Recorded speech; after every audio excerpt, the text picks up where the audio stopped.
Estamos aí ao vivo. É um prazer estar de novo na quinta noite com vocês. Tudo jóia? Então a gente atrasou um pouquinho a live porque tava tendo muitas lives ao mesmo tempo e aí tava com uma conexão que não tava muito estável, por isso que a gente adiou um pouquinho, alguns minutinhos. Então, um beijo, Gica. Olá, tudo jóia, Rômulo? Oi, Thalia. Muito feliz por estarmos todos juntos e reunidos. E hoje eu tenho uma mensagem profunda que tocou meu coração. Espero que vocês estejam abertos aqui. Sempre o papo é profundo, né? Oi, Yasmin, Jonathan, a Stephanie. E aí é uma história de transformação, de entendimento maior, de entendimento e compreensão da vida, na verdade, né? Que esse momento é um momento, né, onde a gente tá quase celebrando a Páscoa, a ressurreição de Jesus Cristo, e a gente tá vivendo nessa pandemia e esse isolamento social e todas as transformações que a gente tem que aprender a levar na nossa vida. E aí eu resolvi trazer isso aí para vocês, pra gente estar conversando um pouquinho. Então a história que eu vou contar para vocês é de Valmiki. E aí eu vou dar aí mais uns minutinhos, ver se o Dr. Breno vai entrar, e aí a gente vai conversar sobre essa história que é do Ramayana, que é um antigo conto da Índia antiga, que traz muita sabedoria e muita reflexão, eu acho que é muito atual. Tudo que nos coloca, né, numa análise filosófica profunda. Deixa eu só aceitar aqui. O Dr. Breno tá entrando. Aí ele tá terminando uma live, ele tá multi-live. Você tava terminando uma live, tava me falando ali. Não, eu entrei na live do... Boa noite, amada. Boa Junto com o noite, nosso seja compromisso. Não, bem-vindo. na verdade, eu tinha feito com o Bonanza e ele quis pedir para eu dar uma mensagem lá. Eu entrei e falei, mas assim, quando a gente estava conversando, eu estou aqui também, como sempre, na nossa Muita gratidão por todo mundo tá aí. Eu tava falando para o pessoal gratidão. que Sempre. hoje vai ser uma reflexão mais profunda, que hoje a gente vai fazer uma coisa assim que me veio muito no meu coração para transmitir para vocês. Então a gente vai estar conversando sobre isso, né?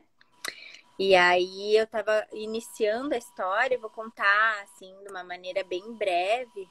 Daí depois eu vou deixar você opinar sobre o que você pensa, reflete sobre isso tudo. E aí o pessoal aí de casa também, é uma troca, é importante que a gente troque nesse momento. E aí é o seguinte, então a história, né, de Valmiki. Valmiki, ele era um ladrão, um grande saqueador lá na Índia Antiga. E ele ficava sempre numa estrada, onde ele ficava ali escondido e saqueava e matava os peregrinos que ali passavam. Num certo dia, ele estava lá e aí veio um cara sozinho andando na estrada. Ele falou: nossa, esse vai ser muito fácil para mim, que geralmente vem caravana, eu tenho que lutar com 1, 2, 3, esse vai ser muito fácil. Vou me posicionar aqui numa árvore e eu vou logo pular nele e esfaquear e matar e roubar tudo que eu puder desse cara. E aí vai passando, então, essa pessoa sozinha. E aí ele quando vai pular e assaltar o cidadão, ele fica paralisado com o braço com a adaga estendida para cima. E aí o cara simplesmente desvia e continua andando. E aí Valmiki começa a gritar: socorro, socorro, socorro, por favor, você pode me ajudar? Aquela pessoa que ele ia matar e saquear.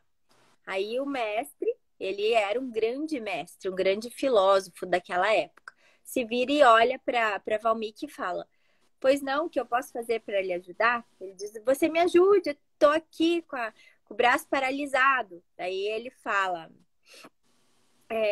claro que eu posso lhe ajudar. E aí ele volta e ajuda Valmiki, divide o arroz que ele tinha e ele perde algumas horas transmitindo para ele a sabedoria sobre o Dharma, sobre o karma, sobre as leis do universo, sobre o retorno aos braços de Deus, sobre o potencial divino que a gente tem entre nós. E o Valmiki deslumbrado, ele olha então para o mestre e diz: eu não entendo, por ser então um ladrão, que você perca tempo comigo para me transmitir toda a sua sabedoria. E aí o mestre olha para ele e ele diz que não há ninguém que seja eternamente condenado. Todo aquele que quer ser resgatado, assim o será. E se você quer evoluir, você também poderá evoluir. E aí ele diz, se você quer sair dessa roda, dessa questão de... Deixa eu aceitar aqui o Breno, que caiu um pouquinho. A gente tá com muitas lives ao vivo, né? Ao mesmo tempo, acaba tendo uma instabilidade. Voltou? Voltei. Voltei. Então, beleza. Eu ainda não terminei a história. Uhum. E aí, o mestre olha para o Valmiki e diz para ele, você tem um grande karma. Todas essas pessoas que você maltratou, todas essas pessoas que você matou e que você roubou, é inexorável que você retorne isso para você. Mas se você tiver calma e paciência de parar, de cometer os seus erros e daqui para frente for em aldeia em aldeia, transmitindo um pouco do conhecimento, com amorosidade e paciência, e não se ofender com as ofensas que forem lhe dadas, você conseguirá o caminho da ascensão. Pois é isso que ele faz. Ele vai numa aldeia, vai na outra, vai na outra, vai na outra, e as pessoas o negam, as pessoas o agridem, ele não é bem reconhecido, tá? Porque ele tinha que pagar a dívida kármica dele. E então ele passa por agressões, violências, mas ele continua distribuindo sabedoria, amor e bondade. E sempre recebendo incompreensões e agressões em troca. E ele caminha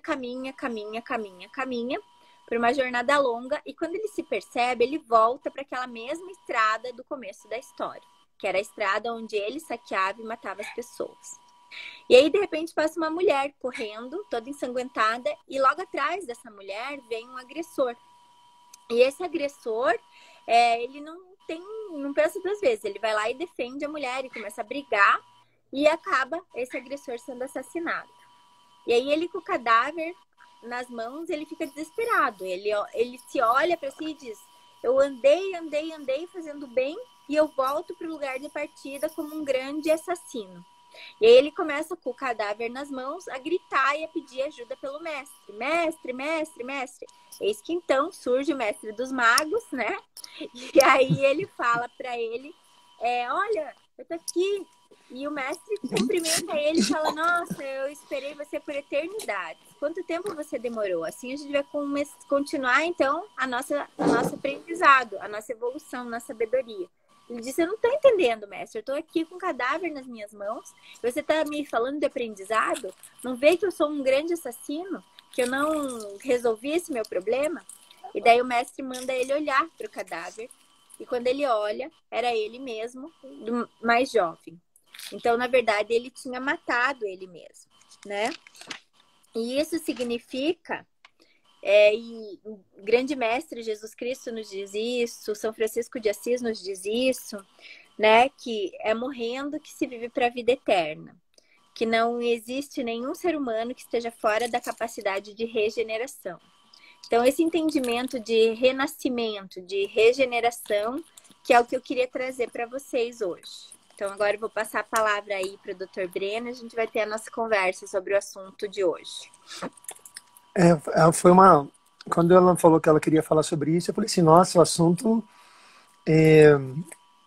ele é forte e é importante. Por que a gente achou que ele fosse um assunto importante, né? Porque a gente vê que algumas pessoas elas têm medo, né, da transformação. E a gente começou a escutar muitas pessoas falando que elas estão com vontade de voltar para a vida delas, que era aquela vida corrida, aquela loucura. A gente viu gente postando, que saudade do congestionamento da escola, da fila dupla. Aí eu falei assim, gente, como uma pessoa pode ter saudade daquilo que é errado? Né? Quer dizer, aí a gente, se a gente tem, se as pessoas estão vibrando na saudade daquilo que é errado, daquela confusão, daquela loucura, né? E eu falei assim, imagina. Então a percepção do que está acontecendo hoje para elas é realmente um caos, né? Concorda? Porque assim, se você tem saudade daquilo que é ruim, né? De voltar para aquela rotina extenuante, corrida, maluca, e não tá buscando ver o que ela pode mudar ali de melhor, né? Transformar, ela tá realmente fugindo do processo evolutivo dela, né? A gente tava brincando que é como se fosse uma fuga do caminhar para a evolução. Perpetuar o ciclo, né, da zona de conforto. E a zona de conforto, né, ela não propõe a gente a se desenvolver em etapa de vida, né, doutora? Porque fica sempre tudo a mesma coisa, tudo dentro daquela bolha, né, que a gente não se abre para a vida, não se permite situações para que elas possam nos ajudar a mudar ou achar formas diferentes de ser, né? Então a gente falou assim que se as pessoas não conseguem se renascer, né? Se matar os velhos eus e construir novos eus todos os dias, né? Fica difícil da gente também pensar numa evolução coletiva, né, doutora? Então eu acho assim, né? A gente precisa entender que a maneira como nós, seres humanos, estávamos vivendo, ela é completamente errônea. Então a gente não respeitava nós mesmos, nem a coletividade, nem o nosso próximo, nem as plantas, nem os animais. Então a gente estava em completo desequilíbrio. E essa desarmonia nos foi incutida como normalidade. E cada vez mais a aceleração do tempo, e o tempo é o bem mais precioso que a gente tinha, que a gente tem. Então, nos foi pedido para dar uma pausa. A gente foi obrigado a tomar essa pausa. E aí, essa análise que a gente tem que ter é uma análise introspectiva, olhar para dentro de nós e ver o que eu preciso estar mudando, o que eu posso melhorar, como eu posso contribuir para uma nova formação social, como nós podemos nos dar as mãos e voltarmos a viver em coletividade. Eu estava falando com meu marido, se eu precisar trocar consulta por cenoura, tudo bem, né? E tá tudo certo, entendeu? De fome a gente não vai passar. E aí é uma coisa que seria tão legal a gente voltar, né, para aquelas nossas raízes de coletividade. A gente vai ter que se reinventar. O mundo não vai voltar a ser o normal que a gente vivia, porque aquilo não era normal. Nós estávamos adoecidos, os seres humanos estavam adoecidos, com altos índices de depressão, altos índices de ansiedade, crianças tomando psicotrópicos, ansiolíticos, crianças adoecidas, uma sociedade adoecida. Por quê? Porque estava buscando lá fora algo que jamais vai ser resolvido, porque é uma busca interna. E a busca interna é quando eu estou feliz, independente de estar. E como está o caos lá fora, eu tenho serenidade interna. E como é difícil as pessoas entenderem isso. Já faz alguns anos que eu tenho trabalhado essa pausa. Então, para mim, está tranquilo. Só está difícil não tocar. Porque isso é minha missão de vida. Não tocar música. Eu não entendi. Não entendi. Mas certo Mas a gente tem diversas formas de se reinventar, né? E aí a gente vai ter que olhar, porque daí eu fico, porque agora tem que mudar. Isso uma live passada a gente já falou, que essa questão não, eu mudei, em vez de trabalhar, massoterapeuta, passa meu amor pelas mãos. Então manda reiki aí, por enquanto. Depois você vai poder tocar. Agora entendi. E aí, né, nesse conto que eu contei sobre Valmiki, que está lá em Hanayama, ele fala sobre essa morte do nosso antigo eu. E aí não há ninguém que seja eternamente condenado, né? Porque, na verdade, a vida que a gente estava levando, que eu estava levando, estava me aprisionando. Eu não poder olhar o pôr do sol, não poder olhar meu jardim. Semana passada eu tive um lírio que eu plantei 1 ano atrás que floresceu. Fica lindo, que eu lembro. Você mostrou a foto dele. Eu mandei, então. Lindo. Eu ganhei um lírio e plantei no meu jardim e ele floresceu. E isso eu tive a honra de ver isso. E se eu estivesse trabalhando da maneira como eu tava, né? Acordava às 6 da manhã, 6 e pouco eu tava no centro cirúrgico, fazia cirurgia, corria de um lado, corria pro outro.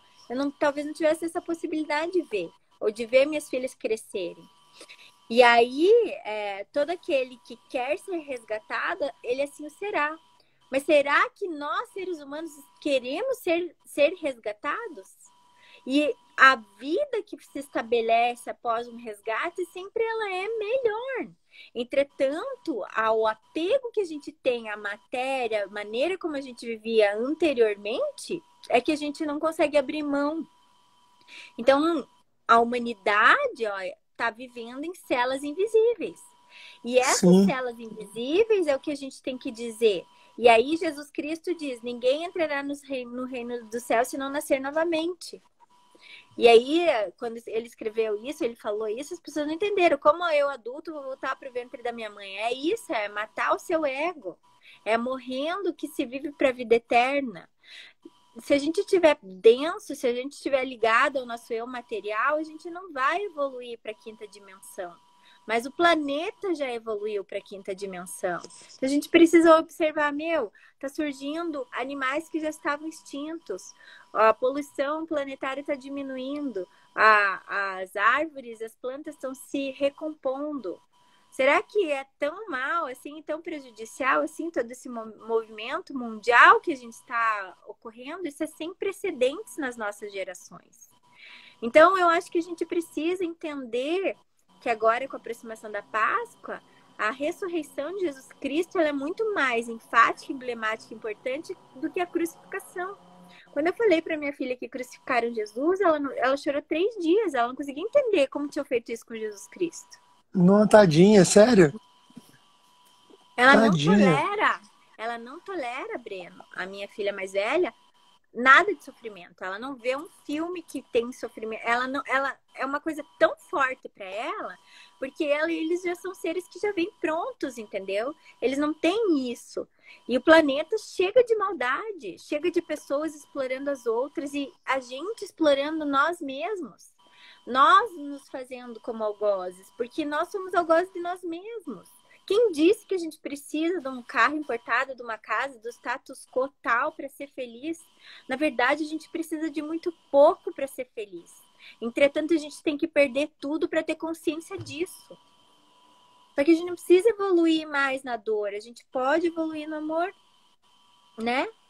Então, Concordo. a humanidade está vivendo em celas invisíveis. E a Regiane diz que está falando para os 4 ventos sobre isso. E a Regina diz que conheci essa fofa através de você, Breno. Gratidão. Gratidão. Fico feliz. Fico feliz.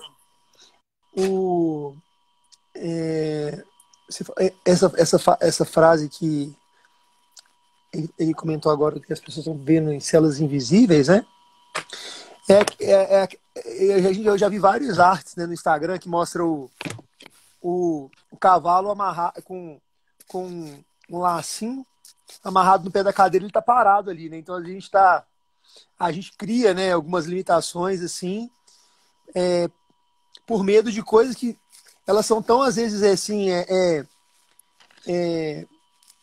por coisas tão simples, por coisas tão pequenas, né? E a gente fica com uma capacidade tão restrita das nossas potencialidades por conta de medo de que algo aconteça que não seja favorável à nossa vontade, né? Mas, na verdade, quando a gente começa a viver as coisas entendendo que tudo acontece da forma que tem que acontecer, e se não acontece, muitas vezes, dentro do contexto daquilo que a gente acredita ser a nossa vontade, está convidando a gente a mudar alguma coisa na gente, né? A gente refletir. E então, eu estava falando isso outro dia, que acontece o seguinte, eu percebi um comportamento, sabe, Lu, que o que acontece é o seguinte, as pessoas, elas estão... Quando vem a dificuldade, a gente vê que algumas pessoas têm uma tendência a ficar egoístas, elas pensam assim na autossubsistência delas, né, e das pessoas que estão ao redor delas. Então elas ficam muito egoístas porque elas estão esperando que o outro indivíduo seja também egoísta. Então o ser humano começa a ser egoísta em forma de proteção esperando que o outro também seja egoísta. E às vezes e eu acredito que as pessoas são essencialmente boas, tá, Lu? Então, às vezes, eles agem por estarem acostumados com um ciclo vicioso desse comportamento. Então, assim, eu vou ser egoísta porque eu espero que o outro também vai ser. Então, eu ajo por egoísmo, por medo do outro ser também. Mas aí, se o cara sempre age na questão do egoísmo e do ego, nada muda, né? Nada, você não abre possibilidade para você ser melhor, igual a gente estava falando, né? Como é tão bom a gente poder, dentro de um momento tão de dificuldade, você fazer alguma coisa pelo outro, né? Assim, de forma genuína, né? De forma espontânea, sem que o outro espere, né? E isso traz uma ressonância tão maravilhosa, né, doutor? Assim, tipo, tão gigantesca, né? E às vezes a gente nem tem dimensão do que às vezes esses pequenos atos, né, que a gente se propõe a fazer diferente, né, para fazer o bem para o outro, eles possam gerar tantas maravilhas na vida daquela pessoa. Então é exatamente isso. Acho que a gente tem a questão de acreditar, né, doutora, de que tudo vai dar bem, né, que as coisas foram feitas para que aconteça, para a gente aprender e, e ver a vida de uma forma mais bonita, de uma forma mais amorosa, né? Mas se a gente não se permite sentir algumas dificuldades, né, que algumas coisas aconteçam com a gente, enfim, fica difícil, né? É o medo de que algo aconteça e às vezes nunca vai acontecer. Então as pessoas ficam vivendo esperando que algo aconteça e nunca vai acontecer. Então é difícil falar. A gente fica, né, avaliando o comportamento das pessoas e aí eu começo a avaliar o meu, né? Quer dizer, né, doutora? A gente quer que o outro veja e quer mostrar e às vezes a gente não sabe se o outro está preparado. A gente falou dessa ansiedade, né? Aí é aquela questão, né? E aí não tem uma fórmula mágica, né, doutora? Para a gente chegar no, né, para que Eu vou complementar dizendo o seguinte: ó, quando estou consciente do meu verdadeiro eu, como meu abastecimento total, eu me torno totalmente preenchido. Estou agora consciente desta verdade. Eu encontrei o segredo da vida. Descanso no conhecimento de que a atividade da abundância divina está eternamente operando em minha vida. Eu simplesmente tenho de estar consciente da fluência, da radiação daquela energia criativa, de que maneira contínua, fácil e sem esforço está transbordando na minha consciência divina. Eu estou agora consciente e eu agora sou fluxo. Isso você escreveu lá no seu 6º mantra, lá no seu livro. Então, o que eu acho que a gente precisa entender é que a gente não pode estar ligado em frequências baixas de medo, de egoísmo. São frequências que vão gerar para nós dívidas kármicas. Então, eu falei, né, nesse contexto que pode ser a lei da semeadura, a lei do karma, como cada um queira entender tudo isso. Porque toda vez que eu entendo que eu preciso ser bondade, que eu preciso ser um canal de luz, que eu preciso ser um canal de prosperidade, que eu preciso ser, mesmo que, ó, o Valmir, que ele era lá, ele passou a ter os conhecimentos e o mestre disse assim para ele: vá e compartilhe isso, porque isso vai, mesmo que seja muito pequeno o seu conhecimento, isso pode minimizar o sofrimento alheio. Então, quando a gente compartilha de todo o nosso coração, de toda a nossa alma, de toda a nossa intenção, do conhecimento que nos foi adquirido, isso faz com que a gente entenda e a gente queira transmutar e elevar o planeta todo. Então, nós precisamos entender que se eu vou lá no mercado e eu penso egoicamente, eu compro todo o papel higiênico e eu compro todas as frutas. Eu nem fui no mercado, mas disse que agora eu já não tenho mais ovo de Páscoa. Então, não sei, eu vou ter que inventar um ovo de Páscoa para as minhas filhas no domingo. Porque não ainda tá tendo. Eu passei hoje, tá tendo. Mas, doutora, sabe o que eu tava brincando? Eu lembrei de uma coisa, que o Túlio ali do Hospital das Clínicas aí, o Túlio, ó, um abração, eu lembrei de uma coisa, porque ele deu ok. Ali, mandou um joia ali, lá do Hospital das Clínicas. Oi, Túlio, gratidão, um abraço, meu irmão. Eu lembrei de uma coisa que eu acho que é pertinente a isso aí. Doutora, eu brinquei, né? Eu tinha falado isso, aquela coisa de da gente de- que há vários momentos que eu passei na minha vida, eu sempre parava para poder ver minha vida como se ela fosse um filme, que eu pudesse dar um pause e me ver tendo um determinado tipo de atitude, né? Eu brinquei já uma vez falando isso aqui do Kobe Bryant, aquele jogador de basquete que faleceu, né? Que tinha aquela Mamba Mentality. E o Kobe, ele criou aquela questão de assistir todos os jogos dele, independente se ele ganhasse, se ele perdia, para ele ver o que ele podia fazer de melhor, né? Mas ele, inicialmente, ele estava vinculado a essa questão de ver o que ele poderia ser melhor só na questão do trabalho, né, do ofício dele, que era ser jogador de basquete.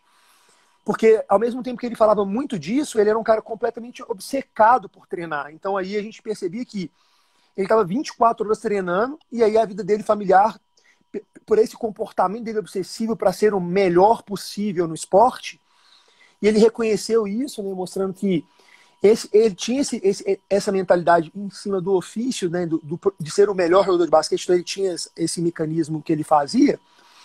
E aí eu comecei a pensar nisso de uma forma para a vida, né? Quer dizer, existem vários padrões, né, que a gente tem no dia a dia que às vezes que a gente não gostaria de fazer. Por exemplo, às vezes você buzina no trânsito, chega o cara e fala assim, não, por que eu xinguei? Né? Tipo assim, ou então uma pessoa chega sempre com um comportamento no trabalho, em casa, e você fala assim, ah, não, que saco, né? Tipo assim, você já não. Porque você já consegue antecipar a história daquela pessoa fazendo aquilo e remete na sua memória, né? E você já tem aquele comportamento quase que automático, concorda? De confrontamento às vezes. A gente vê isso muito acontecer. Todo mundo já viu isso acontecer né? Todo mundo já passou por isso, ou passa por isso algumas vezes. E aí, quando eu falei assim, gente, é, eu preciso me policiar para começar a enxergar alguns comportamentos meus e me propor a sempre tentar fazer um pouquinho diferente. Pode ser que eu não faça da melhor forma que eu gostaria, mas me propor fazer um pouco diferente, né?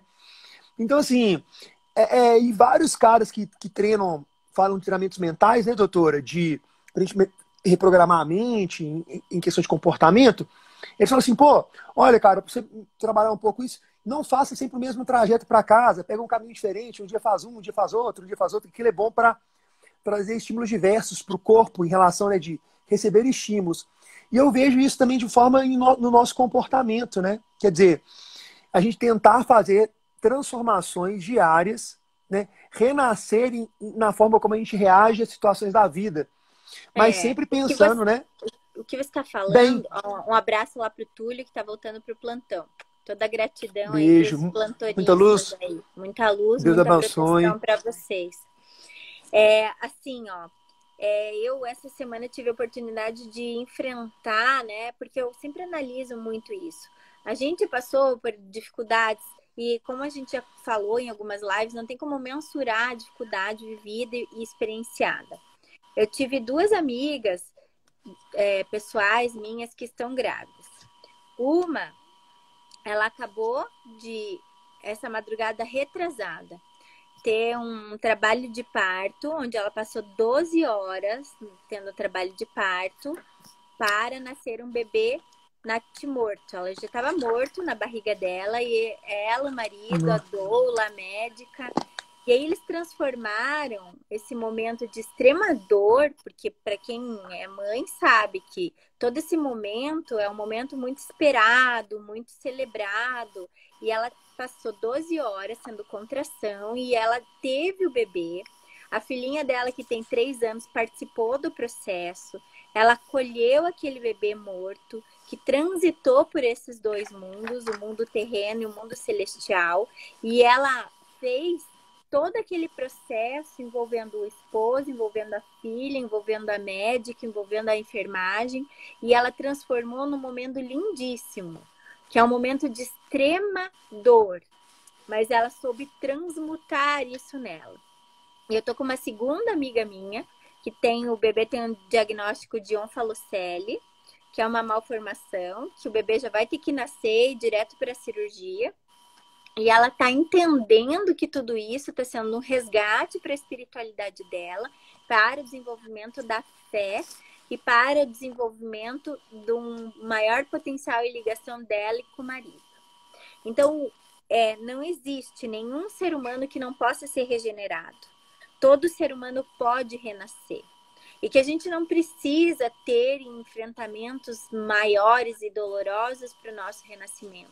Que a gente possa ressignificar o momento que o planeta está vivendo e comemorar e celebrar, para que nós, seres humanos, tenhamos uma vida com maior equilíbrio.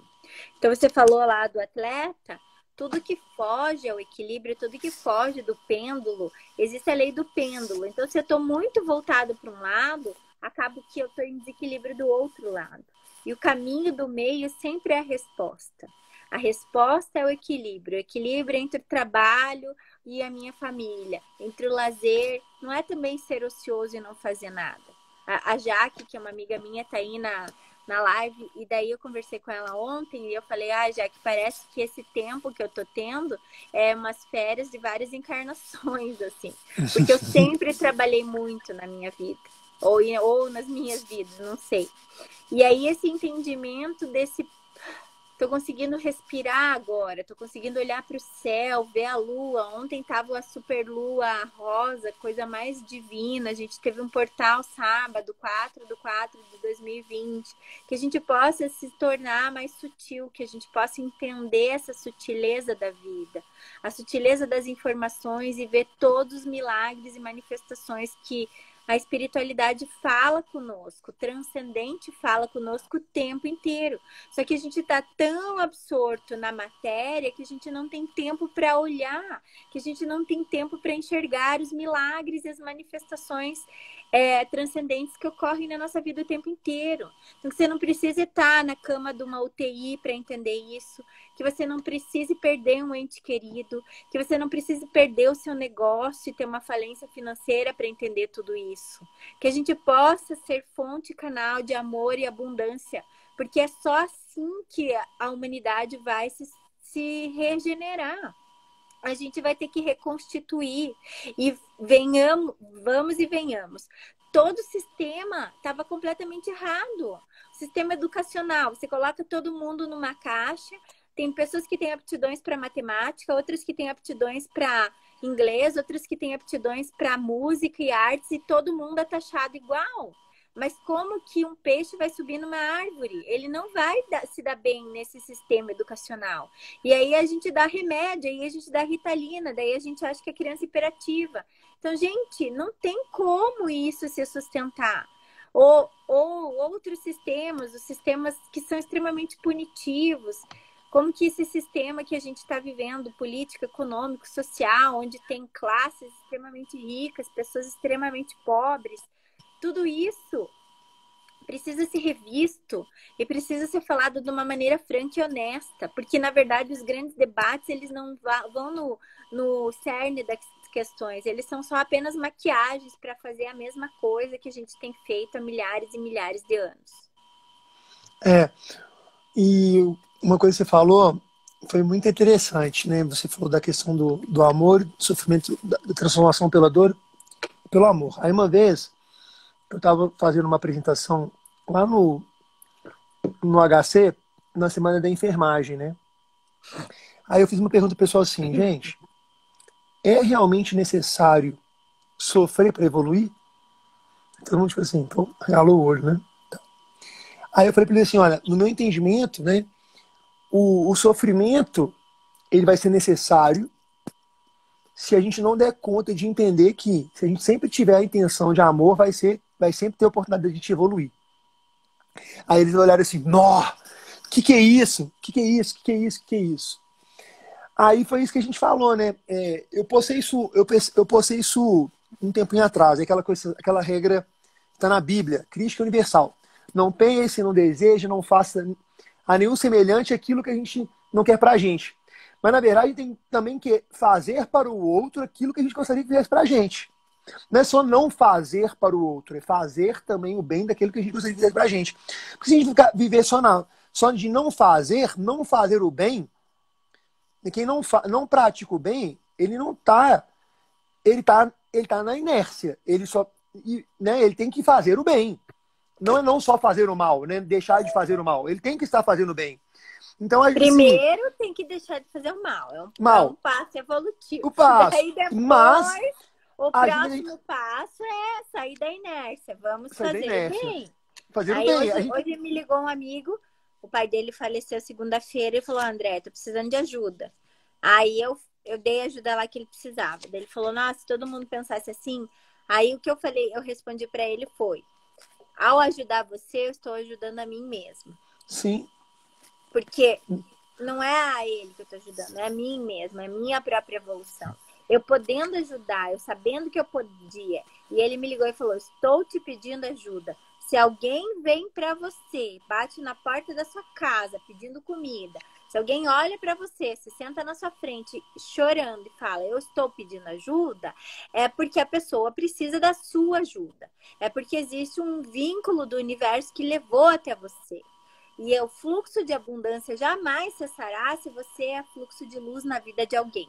Então, não vai faltar na sua casa se você ajudar alguém. Muito pelo contrário, vai sobrar, porque você é um canal de luz e expressão da luz de Deus aqui na Terra. Gente, é uma coisa que eu gosto muito de falar, né? Que a gente tem que parar de ver problema, obstáculo, doença, como se fosse um castigo. Algumas pessoas falam, nossa, que castigo é esse que é em casa? Nossa, a gente não merece estar aqui. Claro que merece, olha o que a gente fez com o planeta. Não, mas olha só, destruíram o país, o planeta, destruíram a natureza, mataram os seres humanos, traficaram. Meu Deus, o ser humano merece muito pior. É um castigo mas muita muito gente não vê. Mas é autorresponsabilidade, a gente tem que ver que a gente é corresponsável por isso. Sim, mas as pessoas não estão vendo assim. São poucas pessoas que estão vendo que elas são responsáveis por qualquer tipo de agressão ao mundo. Né? Quer dizer, tem gente que não acredita nem em efeito estufa, nem nada. Então, assim, o cara acha que ele abrir a televisão dele, ele abrir a geladeira e ficar com ela aberta, emitindo coisa, provavelmente ele não acha que é de boa. Cara, a gente tá num país que as pessoas jogam lixo na rua, na tora. Quer dizer, o cara. Então, assim, eles não conseguem ver. Eles estão achando que é falta de. Eu vejo muita gente. Até tem um lixeiro para. A gente ainda tem esse tipo de comportamento, infelizmente, né? Então, eu falo assim, que eu tenho visto algumas pessoas dizendo que é falta de merecimento, que elas estão sendo punidas, que é azar, está predestinado a acontecer alguma coisa ruim, né? Mas, assim, é o que a gente está querendo dizer, né? Eu falo para todo mundo, beleza, você tá vendo, mas não é. Isso aí é gatilho, cara, para você resgatar o que está no seu íntimo. Oportunidade de você promover transformação na sua vida e no mundo que você vive. Não adianta você só querer mudar seu bairro ali, não, entendeu? Que tudo que cada um faz reflete de forma global no ambiente, igual a doutora está falando. Por isso que ela está tão brava, tão indignada, porque é verdade, né? E a gente é responsável, assim, por tudo, né? Então, assim, eu acho que... primeiro, o que eu tenho percebido cada dia mais, doutora, é que as pessoas não conseguem reconhecer. Não estão conseguindo reconhecer. Eu vejo até na questão da saúde, tá? Eu penso, olha, eu estava falando isso com um amigo meu. Se a Itália tivesse reconhecido que ela não tinha capacidade para receber aquela demanda de pacientes com corona, ela teria sido ajudada no início. E eles não tinham condição.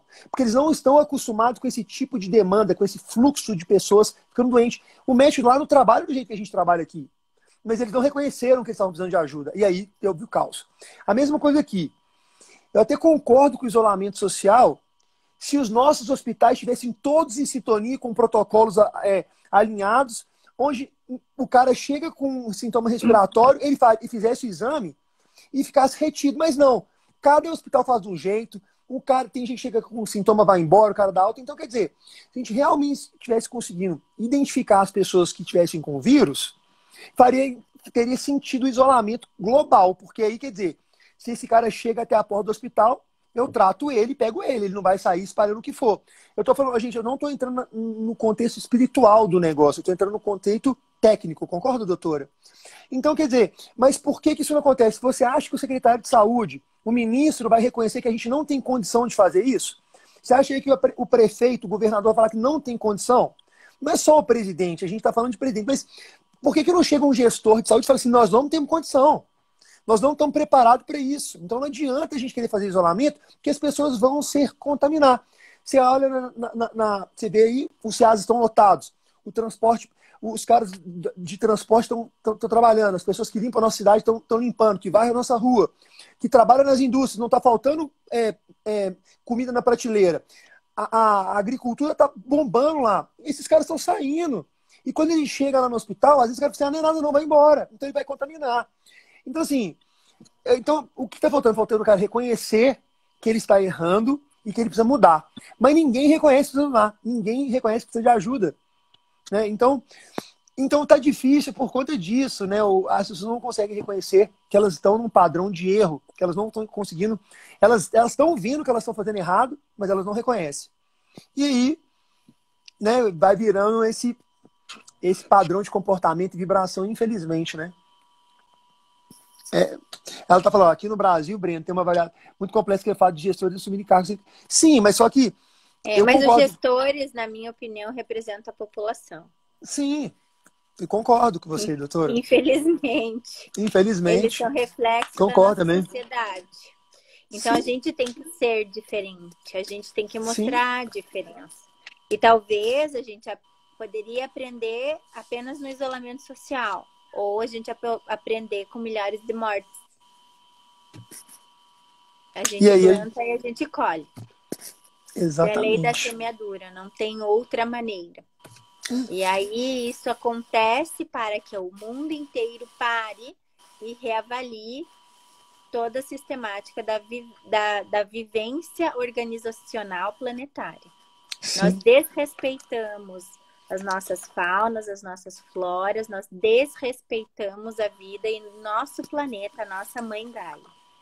Então, o que me veio no processo meditativo profundo, depois desse portal, foi sacralização de tudo.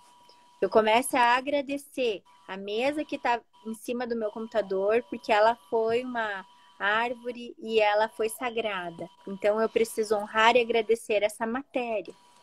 Então, é importante a gente entender que tudo e todos têm a centelha divina e que a gente trate tudo e todos com reverência.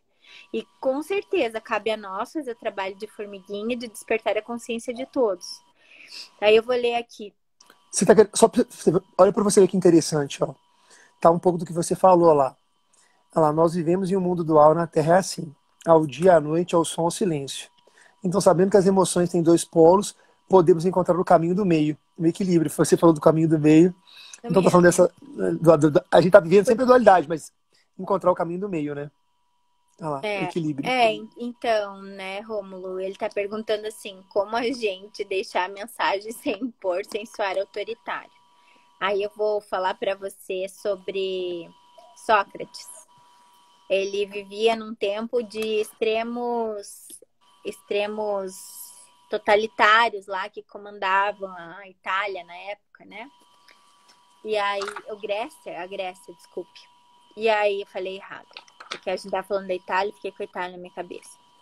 E aí um discípulo dele falou assim, nossa, você não poderia ir lá falar para os ditadores sobre a filosofia, como era tão importante mudar o padrão de conhecimento, de comportamento das pessoas? Daí Sócrates falou para o discípulo, a minha mãe é a melhor parteira da Grécia. Entretanto, existe uma coisa que a minha mãe não é capaz de fazer. Ela não é capaz de dar à luz para mulheres que não estão grávidas. Você precisa estar grávido do conhecimento para fazer a expressão e o nascimento dele. E é que nem na caverna de Platão. Aquele que já foi solto, se libertou do cativeiro, daquelas trevas, e achava que a luz era o reflexo de uma fogueira, e realmente chegou lá fora, e viu a luz, e viu o mundo de uma outra maneira, numa nova realidade, numa nova perspectiva, voltou para libertar os cativos, ele foi apedrejado, porque eles não queriam se soltar das correntes daquela caverna, onde era escura, mas era muito seguro para mim.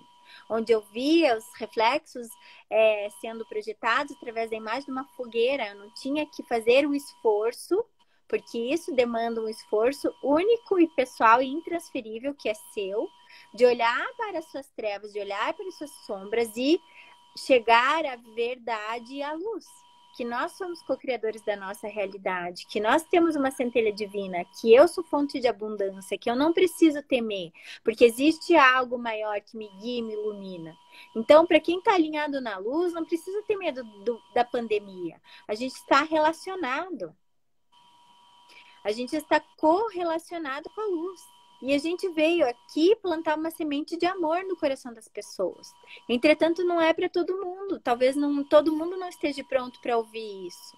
E o que eu desejo do fundo da minha alma e do meu coração é que sim, a humanidade se restaure, que sim, o planeta vibre em mais respeito, uns para com os outros, e para com os animais, e para com as plantas, né? Tem hora que eu tenho medo de ter 10 mil dedos para falar, até risco até de retaliação. Se eu me fechar em oração, eu fico com a sensação de que é pouco. Então, aí volta a gente falar do caminho do meio. Não precisa ficar quieto, mas também não precisa querer convencer todo mundo em praça pública. Não, as pessoas que precisam ouvir, elas vão chegar até você. As pessoas que precisam ler o meu livro ou ler o livro do Breno, elas vão chegar até eles. E o esforço é do universo. Você tem que fazer o teu trabalho. Não precisa o outro. A gente está desesperado. Só que a gente precisa realmente fazer. Daí eu vou ler aqui, ó. Pode falar, Breno, desculpe. Não, tem um Coríntios 4,16. Paulo fala assim: por isso não desanimamos. Pelo contrário, mesmo que o nosso homem exterior se corrompa, contudo, o nosso homem interior se renova de dia em dia. Né? Então, assim, só para complementar essa fala aí, né, que falando da necessidade da transformação espiritual, né, e é isso, né, doutora? É difícil, né? Eu estava falando um pouco mais cedo com o Bonanza, da apometria, né, como técnica, né, das 3 leis da apometria em relação de atuação, né, dessas leis apométricas. E aí, tem uma técnica na apometria que é uma técnica que a gente tenta acessar de forma vibracional, energética, né, algumas coisas que estão guardadas na alma, né, das vidas que aquele ser passou, que vão trazer essa consciência de transformação, né? Então, assim, e às vezes, porque está dentro dele, e às vezes ele não está conseguindo, né, nem pelo amor, nem pela dor e tudo mais. Aí a gente estava brincando dessa técnica de conseguir tentar, de forma vibracional, acessar esse conhecimento, não acessar, ter acesso, mas gerar um estímulo vibracional, e a gente acredita muito nisso, né, no nosso dia a dia aqui, de tentar gerar um tipo de vibração que consiga resgatar esse conhecimento que está dentro dele, para ele poder conseguir gerar essa transformação interna. E aí o nosso amigo professor falou, o André está falando assim, a forma mais, talvez, que a gente tenha mais condições de conseguir trabalhar é através do amor, né? De agir com amor, de levar amor para essa pessoa, enfim. Né? A gente chegou a discutir isso outras vezes, né, doutora? Dessa questão de tentar ser amor até para o cara que está tendo essa maior dificuldade de enxergar isso. A forma mais fácil de acessar ele é agir da forma mais amorosa possível, né? Daí volta no conto lá que eu contei no começo da live, né? Do Valmiki. O Valmiki voltou para aquela estrada que ele cometia os assassinatos e de repente ele vê uma moça passar ensanguentada, correndo, e ele vê um algoz correndo atrás dela com uma adaga querendo, né, enfim, agredi-la. Aí ele vai lá e se coloca na frente, briga e acaba matando essa pessoa. Mas quem que ele mata? É ele mesmo. Então, todas as pessoas que ressoam com você, que você olha e tem dificuldade, é você mesmo. Tem algo, se está ressoando com você, que está te incomodando profundamente, é algo que você tem que transcender e transmutar dentro de você. Por mais dolorido e difícil que seja de ouvir isso, é isso. As pessoas que mais me feriram, as pessoas que mais me fizeram mal, e olha, eram pessoas terríveis. Eu acessei que era eu mesma. Era eu. E aí, quando eu consegui amar, porque amar uma pessoa maravilhosa é fácil. Amar o Breno, que é querido, é ótimo, é muito fácil amar uma pessoa dessas. Mas Jesus Cristo, o que ele fala pra gente fazer com os nossos inimigos? Tô dizendo que a gente tem que carregar os maus próximos da gente. Porque Jesus, ele pregava para todos, mas ele tinha próximo de si apenas 12. Então, o que eu estou dizendo é isso. Você tem que olhar para essas pessoas que lhe ferem ou que ferem o seu coração, e olhar para elas com amor. E se isso realmente ressoa em você, seja teu vizinho, seja sogra, eu já contei aqui. A minha sogra, eu tinha extrema dificuldade.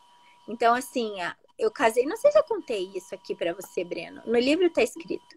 Mas eu casei... no livro, mas você não contou.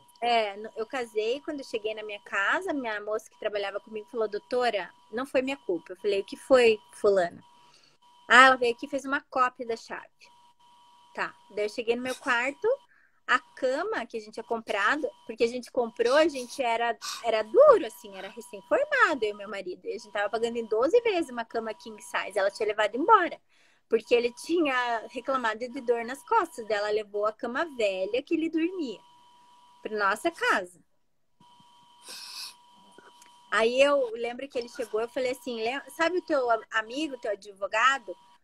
Pode ligar para ele que a gente vai se separar. Porque não dá, não tem condições disso. Foi essa a resposta que eu tive. E depois de anos e anos e anos, eu vi que ela tinha o comportamento que era meu. Eu era autoritária, eu era egoísta, eu queria tudo do meu jeito. E eu precisei entender isso. E olha só, eu tive que... A gente, na obra da nossa casa, a gente precisou alugar uma casa e essa casa estava alagando e eu tive que morar com a minha sogra na casa dela e pedir perdão por 6 meses. Então, o universo é muito sábio. Eu era errada, porque eu não via os atos dela com amorosidade. E hoje ela é minha melhor amiga. E isso foram anos muito difíceis. A gente era noivo, o Marcos estudava em São Paulo. Ele fazia especialização na Santa Casa de joelho e eu ainda estava fazendo no Hospital de Clínicas em Curitiba. E aí a gente se via a cada 4, 6 meses. Então a gente se via muito pouco. Então era Dia dos Namorados, véspera do nosso casamento, a gente foi viajar para Florianópolis e ela reservou o chalé do lado. Aí ela chegava de manhã com uma lista. De manhã, iremos tomar café não sei aonde. No almoço, iremos não sei aonde. À tarde, iremos não sei aonde.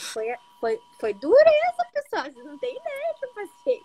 E aí eu entendi e consegui transmutar no amor tudo isso. O que a gente no... O que o outro incomoda... você falou, né? O que o outro incomoda na gente, a gente tem que transformar... A gente tem que melhorar, mudar em nós mesmos, né?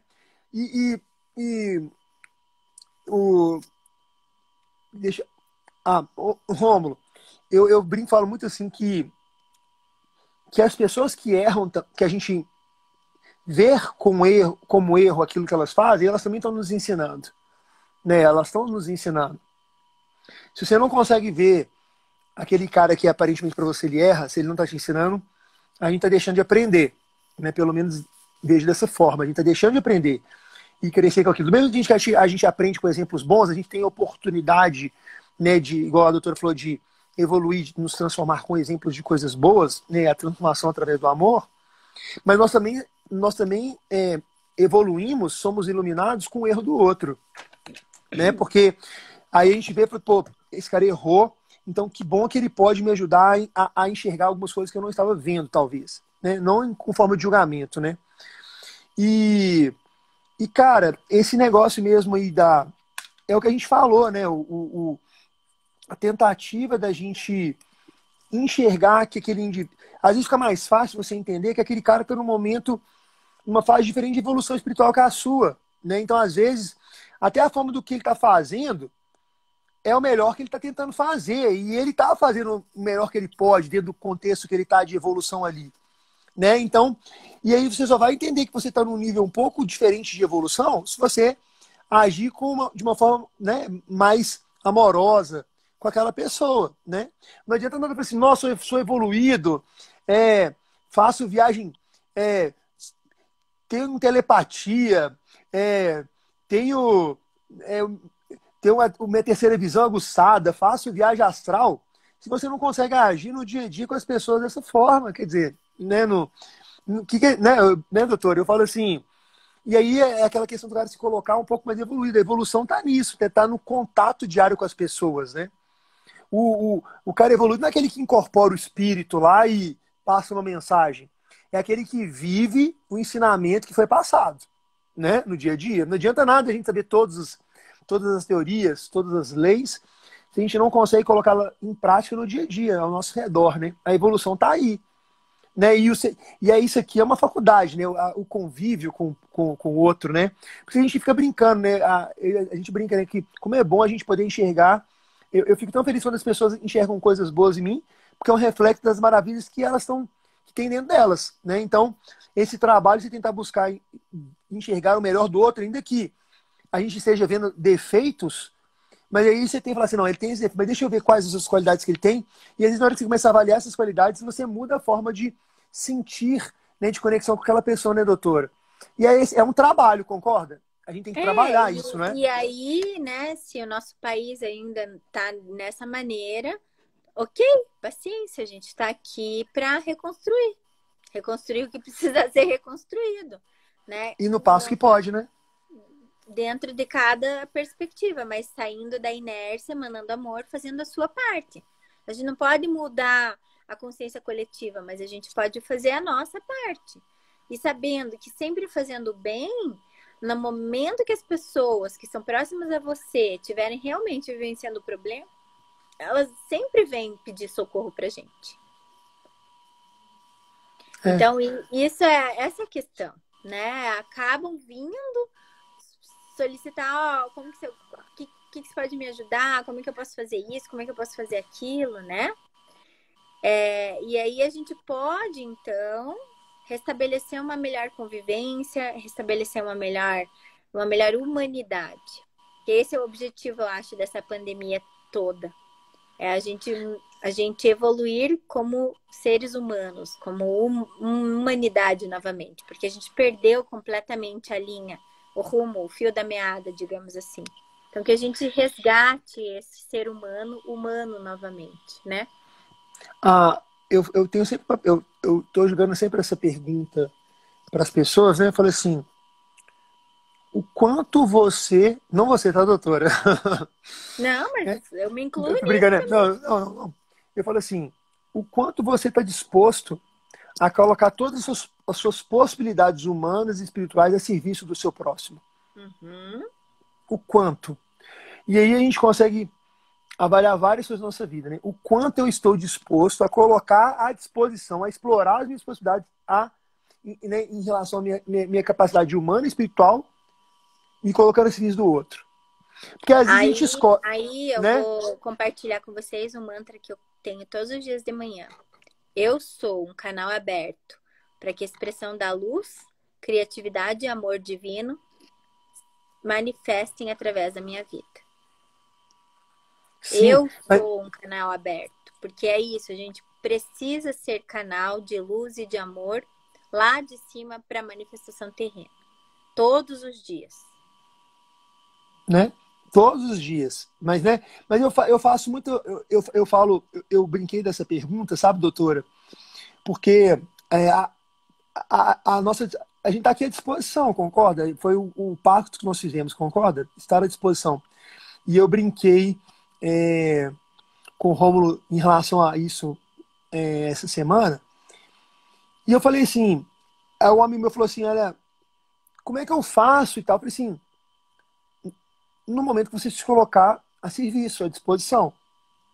Né? Porque a gente tem muitas pessoas espiritualizadas, né? Maravilhosas, com potenciais maravilhosos, né? Assim, de infinitas possibilidades, mas só que elas Deixa eu não estão se só fazer, colocando. só deixa eu falar, vai acabar Pode? nossa live, pessoal. A gente vai ser cortado. Então, daí, não sei se você quer entrar no teu canal lá, Breno, pra gente Podemos. terminar. Pode ser? Uhum. Sim.